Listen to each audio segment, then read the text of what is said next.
Hello friends. आज की हमारी क्लास का विषय है व्हाट इज कंप्यूटर मेमोरी। आज हम कंप्यूटर की मेमोरी के बारे में जानेंगे। तो आइए शुरू करते हैं आज की क्लास। देखेंगे memory is an essential part of the computer system because a computer can not process any task without it.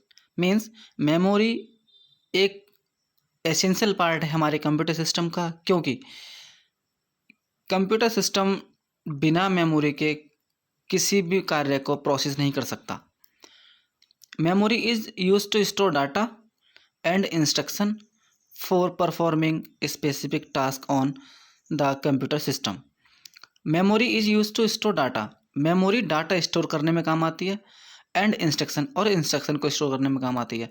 For performing specific task, कुछ भी स्पेसिफिक टास्क को परफॉर्म करने के लिए मेमोरी में डाटा को और इंस्ट्रक्शन को स्टोर किया जाता है ऑन द कंप्यूटर सिस्टम। यानी कंप्यूटर सिस्टम पे किसी भी टास्क को परफॉर्म कराने के लिए हमें मेमोरी की रिक्वायरमेंट होती है।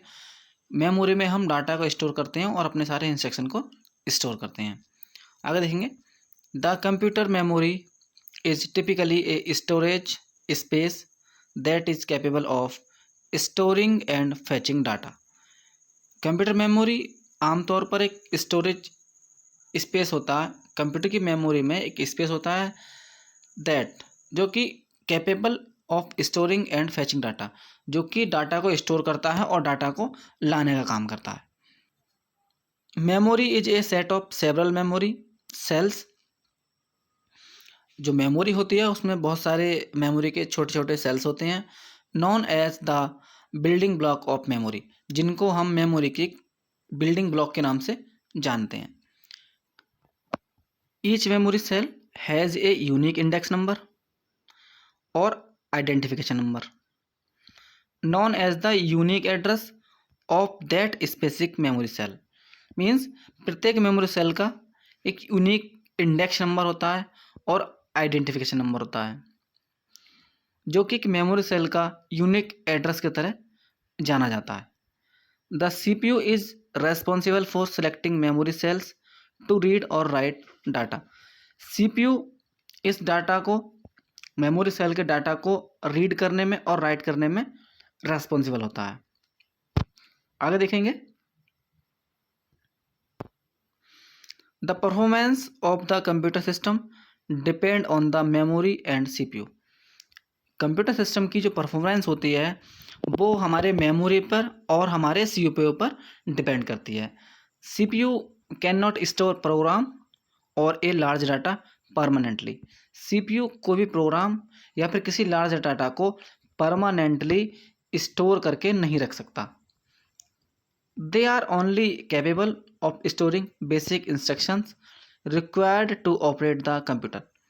मीन्स CPU केवल उन्हीं इंस्ट्रक्शंस को अपने अंदर स्टोर करता है जिनको एक कंप्यूटर को ऑपरेट करने में रिक्वायरमेंट रहती है।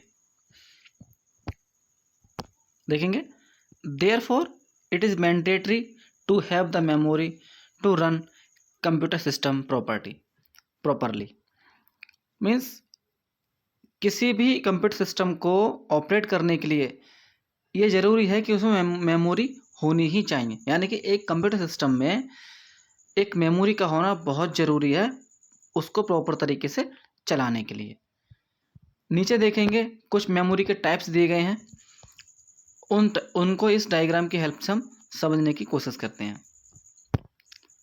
कंप्यूटर मेमोरी में दो टाइप की मेमोरी होती है, एक इंटरनल मेमोरी और एक एक्सटर्नल मेमोरी।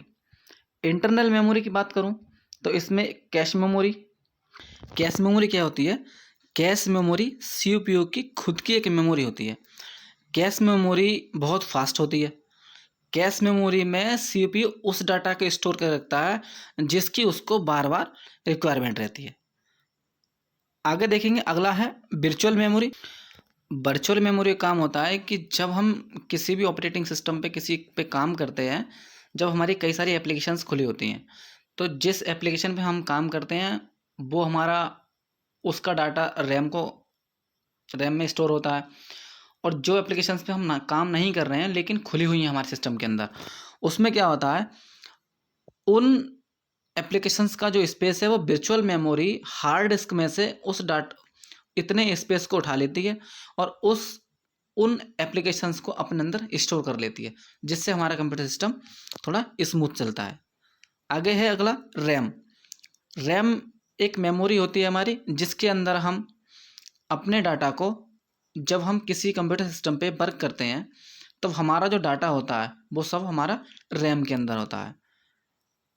ऐसे हमारा एक सीक्वेंशियल एक्सेस होता है। सीक्वेंस एक्सेस में मतलब हम जो फाइल्स हमारी जब हम किसी सिस्टम पे सेव करते हैं, डाटा स्टोर करते हैं, उस टाइम पे वो एकदम सीक्वेंस से लगता है। तो उसमें क्या होता है कि हम जब भी कोई डाटा हमें रिट्रीव करना हो या हमें सेव करना हो, लाइन बाय लाइन हमें आसानी से उसको मिल जाता है। रोम एक मेमोरी है जिसमें हम डेटा को रखते हैं, जो कि परमानेंटली हमारा डेटा स्टोर रहता है। इसका रीड ओनली मेमोरी इसका पूरा नाम है। एक्सटर्नल मेमोरी में हमारे मैग्नेटिक होती हैं। मैग्नेटिक मेमोरी कौन सी होती हैं? मैग्नेटिक मेमोरी होती हैं हार्ड डिस्क और फ्लॉपी डिस्क, इनको हम मैग्नेटिक मेमोरी बोलते हैं। सॉलिड स्टेट डिस्क में क्या होता है? Hard disk. अगर मैं मैग्नेटिक की बात करूं, मैग्नेटिक में क्या होता है,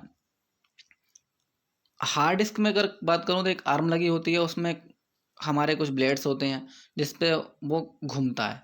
लेकिन सॉलिड स्टेट में क्या होता है, सॉलिड स्टेट में एक हमारे मेमोरी कार्ड की तरह कई सारे मेमोरी कार्ड लगा के इसको बनाया जाता है। इसकी स्पीड हार्ड डिस्क से ज़्यादा होती है। एक है ऑप्टिकल। ऑप्टिकल में क्या आता है? ऑप्टिकल में हमारे आ जाती हैं जैसे सीडी, डीवीडी, ब्लू रे डिस्क, ये सब हमारे ऑप्टिकल मेमोरी में आ जाती हैं। तो आज की क्लास में इतना ही। क्लास अच्छी लगी हो तो लाइक करना, चैनल को सब्सक्राइब करना और दोस्तों के साथ शेयर करना।